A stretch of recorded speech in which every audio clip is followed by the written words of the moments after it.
Hello everyone. Have you ever noticed that when someone achieves something significant, not everyone celebrates? Someone writes a book, starts a business, wins an award, steps into leadership, pursues a dream. And instead of encouragement, they sometimes face criticism. Questions are asked, motives are questioned. People say things like, "Who do they think they are?" In New Zealand and Australia, we often refer to this as tall poppy syndrome. The tall poppy is the flower that grows above the others and is therefore cut down. While the phrase is often used casually, its impact can be very real, because tall poppy syndrome doesn't just affect successful people. It affects anyone who is thinking about stepping out, trying something new, or pursuing their potential. Many people never pursue their dreams because they are afraid of standing out. And that's a loss, not only for them, but also for all of us. So where does this mindset come from? Part of the answer lies in our history. New Zealand and Australia were built on strong ideals of equality. We rightly believe that every person has value and that nobody is inherently better than anyone else. Those are good values, but sometimes an unhealthy message slips in. Instead of saying nobody is better than anyone else, we begin saying nobody should rise above anyone else. There is a big difference. The first promotes equality, the second discourages excellence. Psychologists also tell us that people naturally compare themselves to others. When someone succeeds, it can inspire us, but it can also make us uncomfortable. Their success may remind us of opportunities we didn't take, dreams we abandoned, goals we never pursued. Sometimes it feels easier to criticize another person's success than to confront our own regrets. But here's the problem. When criticism becomes the norm, everyone loses.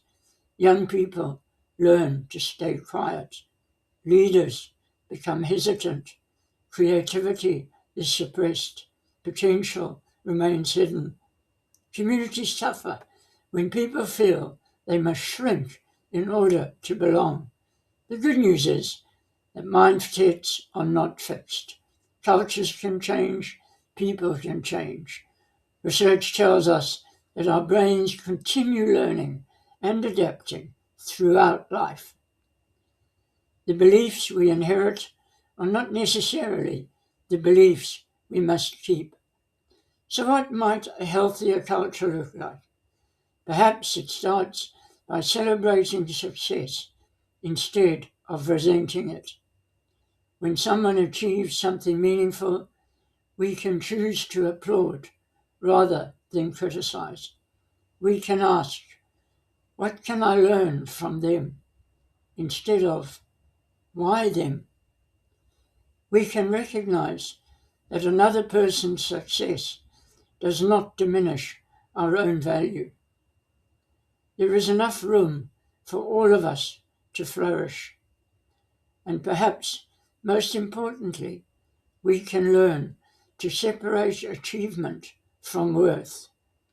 Someone's success does not make them more valuable as a person, but neither should it become a reason to pull them down. A healthy community is one where people are encouraged to use their gifts for the benefit of others. I believe mentors have a particularly important role to play here. Good mentors don't cut people down. They build people up. They celebrate growth. They encourage potential. They help people become the best version of themselves. Imagine what could happen if we became known as people who encouraged rather than criticized, people who celebrated rather than resented, people who helped others rise rather than pulled them down. The next time you see someone achieving something remarkable, pause for a moment. Choose encouragement. Choose celebration. Choose curiosity. Because a society flourishes not when its tallest poppies are cut down, but when every person is given the opportunity to grow to their full potential. After all, every life matters.